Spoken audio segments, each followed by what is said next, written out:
of the heavens, planets and suns race toward infinity.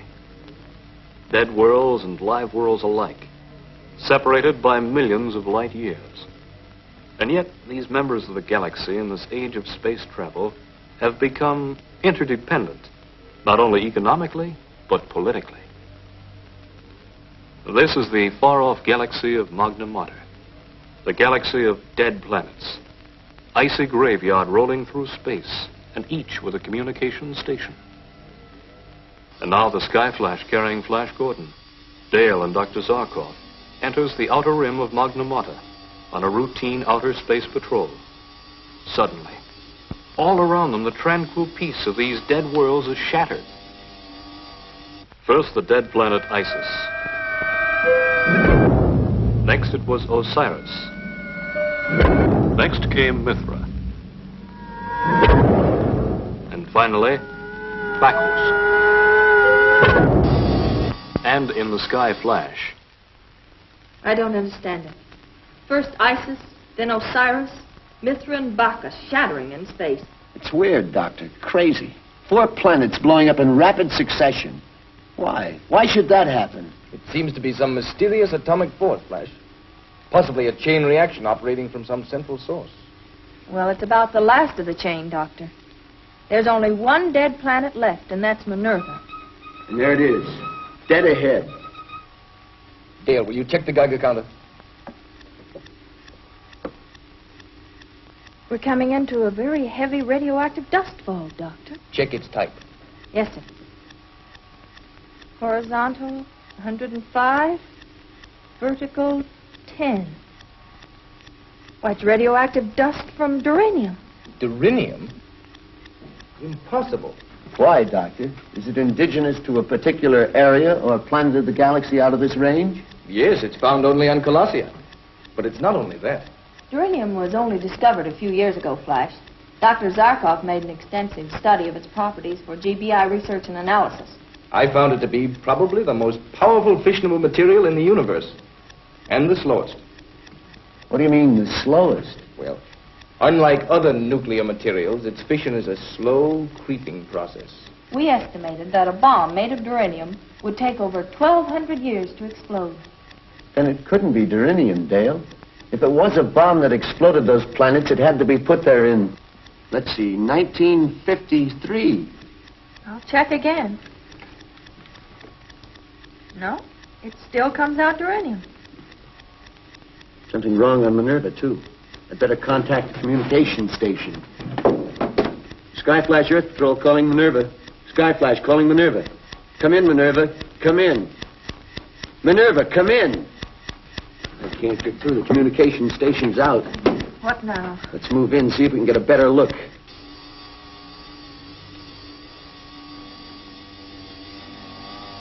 Why should the communication station be out on Minerva? Flash, we can't move through this atomic fog much longer without getting contaminated. I know, but we need information. For all we know, that chain reaction explosion may move from this galaxy into others. Maybe we can find the clue on Minerva.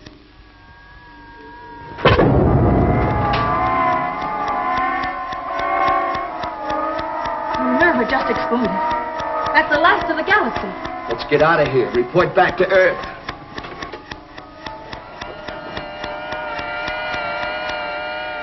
And now the Skyflash pointed its nose toward home. But on Earth itself, strange things were happening. Foreboding events foretelling a monstrous end.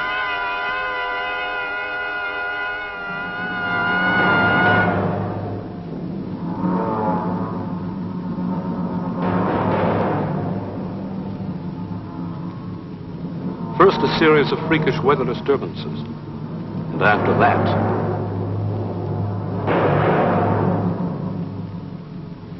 and panic and fear spread through every corner of the Earth like wildfire.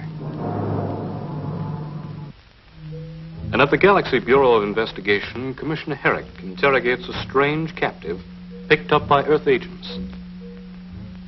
A Callison whose planet had sworn eternal war against the Earth. Are you frightened, Commissioner Herrick?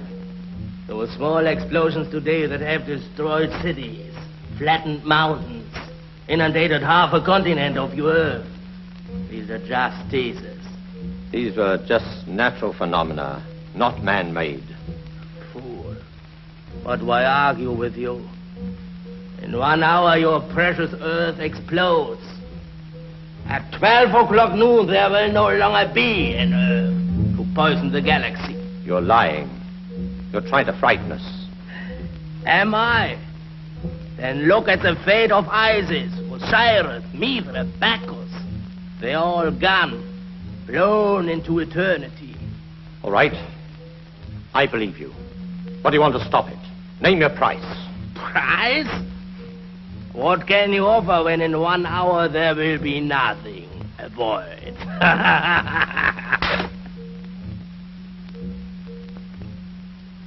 Does that make you feel better, Commissioner? Come ahead, do it again. But hitting me will not find the duranium bomb smoldering into its final stage of fission. Who planted this duranium bomb? I did. You? When? Exactly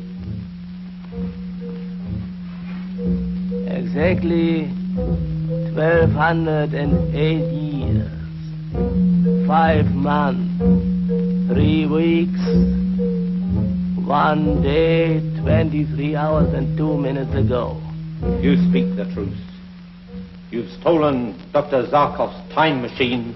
Just the principle, Commissioner. Our Galactic scientists developed it in their own way. As one who has traveled back in time, Commissioner, let me tell you, it was an interesting experience. Where did you plant that duranium bomb, eh? Where did you bury it? You will find out for yourself, Commissioner, very soon. Alan, you're sure the Geigers indicate nothing? Nothing. No, Commissioner. And they won't until fission. It's useless for you to try and locate it. At this late point in its reaction, it gives no telltale signal. You have less than 1 hour to live, Commissioner. You and every other Earthman. If we die, you die with us.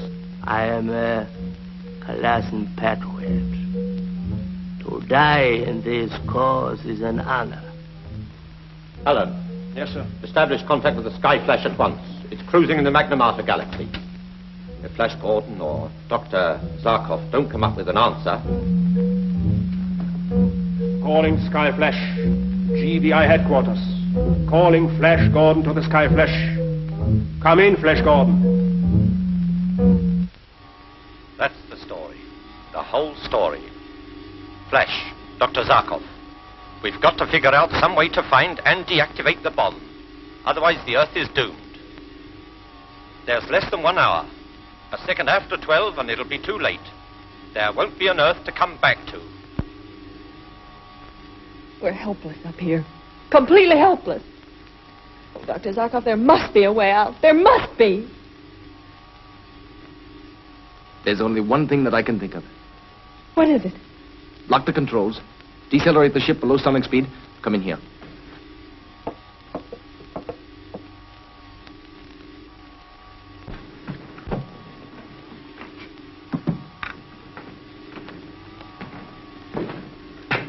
The time machine. It's our only chance. We've got to project ourselves back into the past just as the Colossan did. We must go back through time to the middle of the 20th century, the year 1953. If we can find out where the Colossan planted that duranium bomb, then we have a chance. How much of a chance, Doctor? 1,000 to 1. 1,000,000 to 1. Then let's take it. What's our speed now, Flash? We're at landing speed, Doctor. 350 an hour. Good.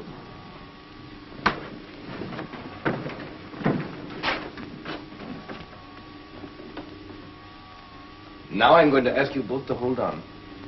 For the next few moments, you will be traveling back through time. The effect will be strange, possibly stupefying. You will hear nothing, see nothing, know nothing, until you are back in the 6th decade of the 20th century. Are you both ready?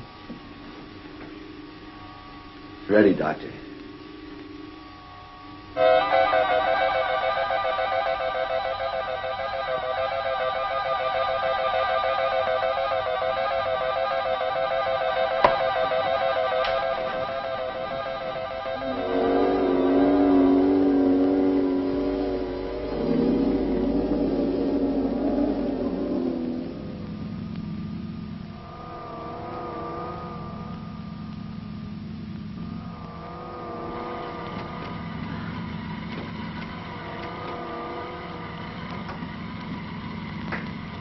Where are we? What happened? We are now in the 6th decade of the 20th century.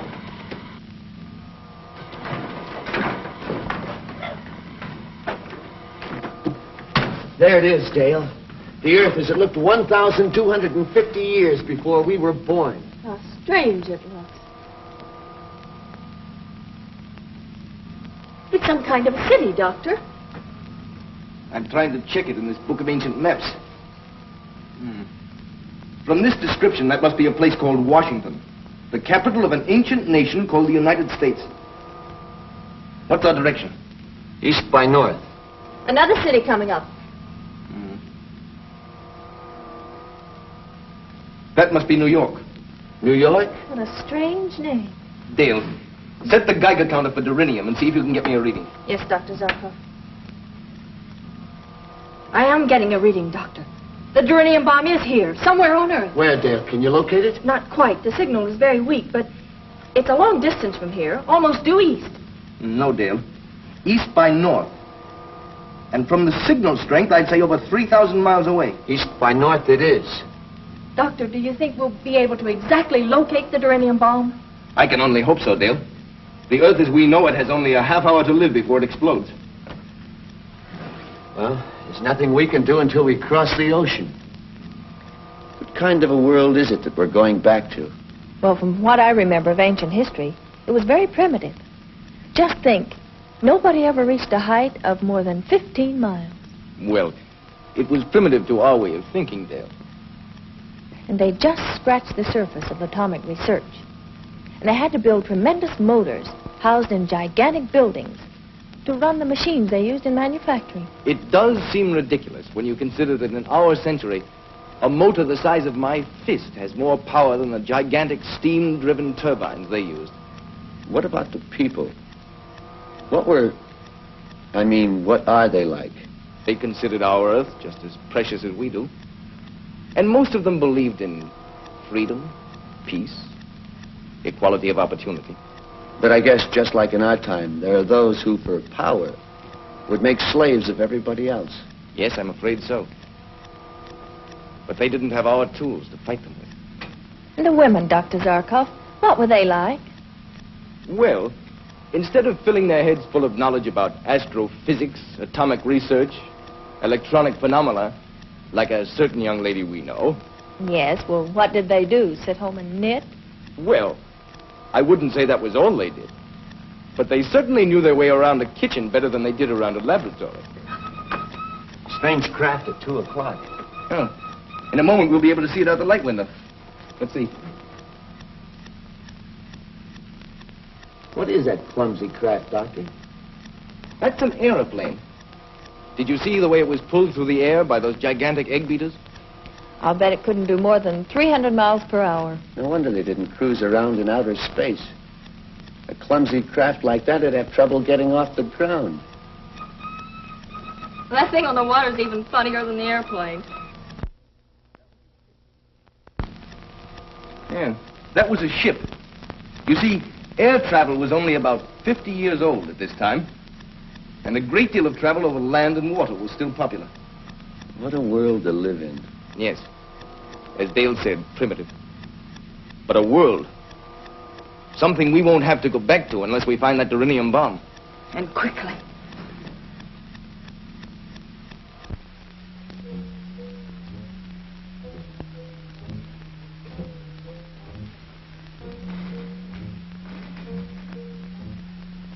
Where are they? Why don't we hear from them? There's nothing we can do about it now, Alan, except wait. Wait and pray.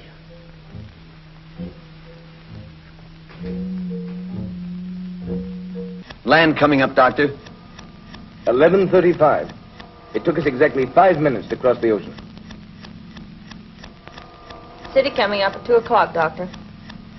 That must be a place called Paris. Flash, slow down. The Geiger's up to maximum. We're almost in the immediate vicinity of the bomb. Flash, look. The Geiger's hit maximum. That means the bomb is directly below us.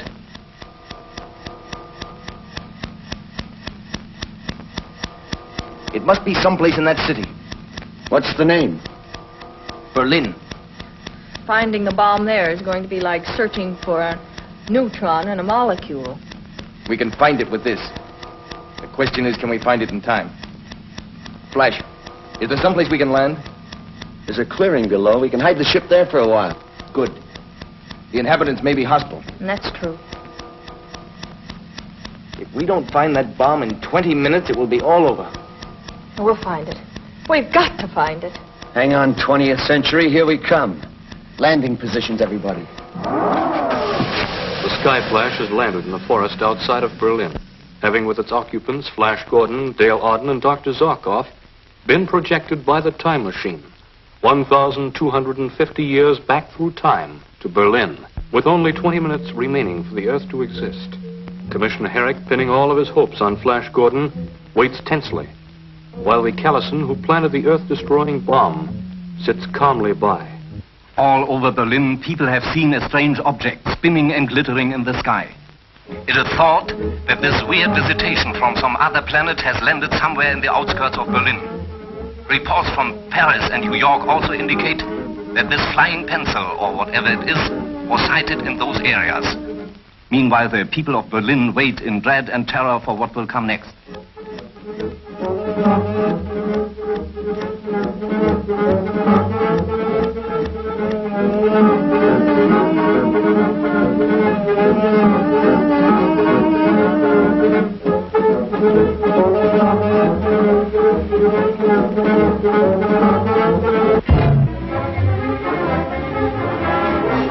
Achtung, Achtung, all cruise cars, be on the lookout for strange invaders believed to have landed from outer space somewhere in the vicinity of Berlin.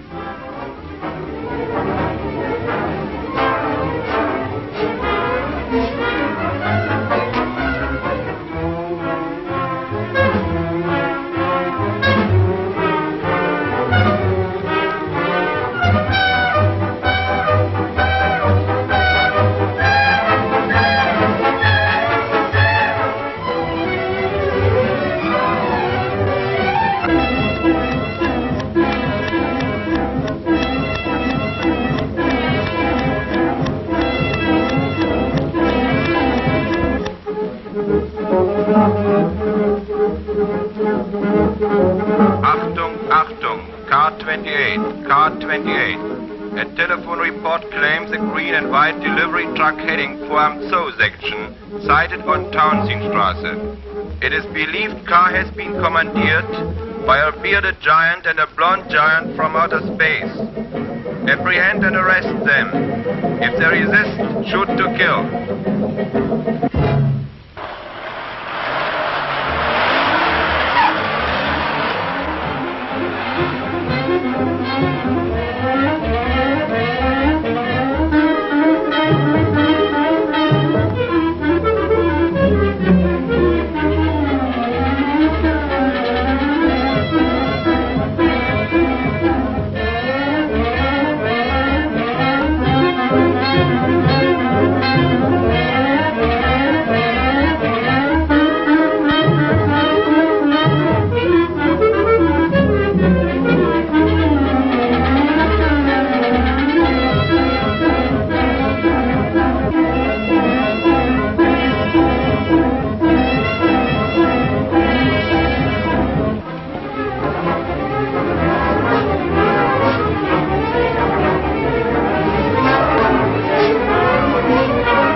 Go ahead, Doctor. I'll cover you if there's trouble.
Can't be.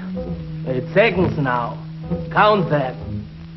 57, 56, 55, 54, 53, 52, 51.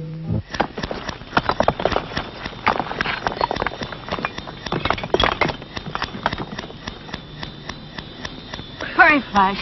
Only 30 seconds left.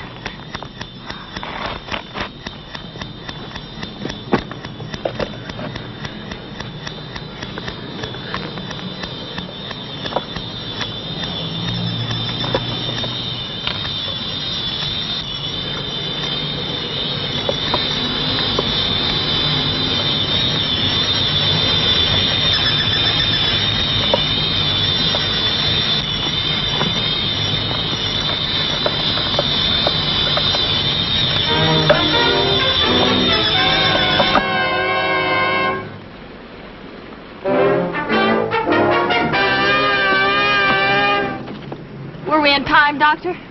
Plenty, Dale. We had 2 seconds to spare.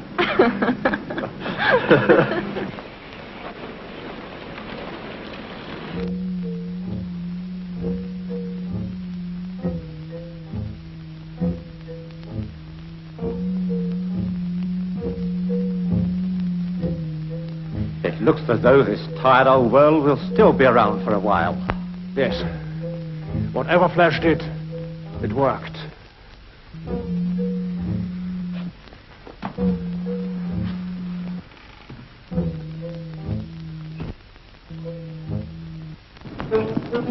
Now, how do we get to the Sky Flash? I watched the route coming out. I think I can get us back there.